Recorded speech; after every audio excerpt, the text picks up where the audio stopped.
संघर्ष जितना बड़ा होगा, सफलता उतनी ही महान होगी। ये बात उस लड़के ने बहुत छोटी उम्र में समझ ली थी, जिसका नाम था अमन। अमन एक छोटे से गांव में रहने वाला एक साधारण लड़का था। उसके पिता गांव की चौपाल पर चाय की एक छोटी सी दुकान चलाते थे। आमदनी बहुत कम थी, लेकिन आत्मसम्मान बहुत बड़ा था। अमन बचपन से ही पढ़ाई में होशियार था, लेकिन संसाधनों की कमी उसके हर कदम में रोड़ा बनती थी।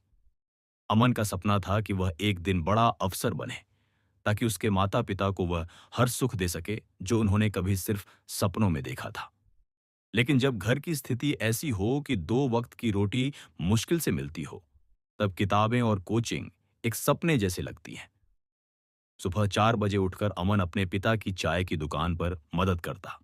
पानी भरना, कप धोना, ग्राहकों को चाय देना, ये सब काम वह मुस्कुराते हुए करता था।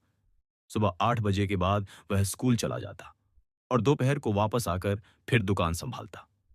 रात को जब पूरा गांव सो जाता, तब अमन अपनी किताबें खोलता। कभी बिजली रहती, कभी नहीं। कई बार उसने दिए की रोशनी में पढ़ाई की और कई बार तो भूखे पेट ही सो गया। लेकिन एक बात कभी नहीं बदली, उसका सपना और संघर्ष। जब भी वह पढ़ाई करता, कुछ लोग ताना मारते, अरे चाय वाले का बेटा अफसर बनेगा, ज्यादा सपने मत देखो बेटा। लेकिन उसकी माँ हमेशा कहती, बेटा, अगर मेहनत सच्ची हो तो भगवान भी मदद करते हैं। यही बात अमन के मन में बैठ गई थी। उसने अपने दोस्तों की पुरानी किताबों से पढ़ाई की, कभी कभी स्कूल के टीचरों से अतिरिक्त समय मांगकर डाउट्स पूछे। उसकी लगन देखकर गांव के कुछ अच्छे लोग उसकी मदद करने लगे। किसी ने किताब दी, तो किसी ने पुराने नोट्स। 12वीं के बाद अमन ने प्रतियोगी परीक्षा की तैयारी शुरू की। उसका सपना था यूपीएससी क्लियर करना। लेकिन अब असली लड़ाई शुरू हुई।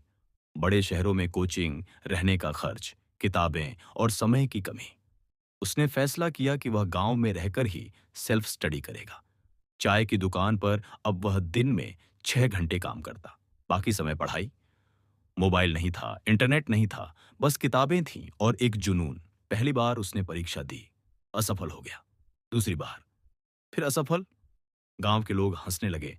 रिश्तेदारों ने कहना शुरू कर दिया, अब तो शादी करा दो, लड़का कोई काम धंधा कर ले। लेकिन अमन ने हार नहीं मानी। अमन ने तीसरी बार परीक्षा दी। इस बार यूपीपीसीएस, उत्तर प्रदेश लोक सेवा आयोग, में उसका चयन नायब तहसीलदार के पद पर हो गया। जब गांव में खबर फैली कि छाए वाले का बेटा अफसर बन गया, तो वही लोग जो ताने मारते थे, अब बधाई देने आए। उस दिन अमन ने अपने पिता की चाय की दुकान पर खड़े होकर चाय बनाई, लेकिन इस बार ग्राहक नहीं, पूरा गांव उसके लिए तालियां बजा रहा था। अमन की कहानी हमें ये सिखाती है कि हालात चाहे जैसे भी हों, अगर सपने सच्चे हों और मेहनत ईमानदार हो, तो कोई भी ताकत आपको सफल होने से नहीं रोक सकती। अमन जैसे लाखों लोग हमारे देश में हैं, जो रोज संघर्ष कर रहे हैं, लेकिन जो हार नहीं मानते, वही एक दिन इतिहास बनाते हैं। प्रेरणादायक विचार, संघर्ष जितना कठिन होगा, सफलता उतनी ही बड़ी होगी। जो थक कर बैठ जाते हैं, वे मंजिल तक नहीं पहुंचते। हर रात के बाद एक नई सुबह होती है। बस विश्वास बनाए रखो,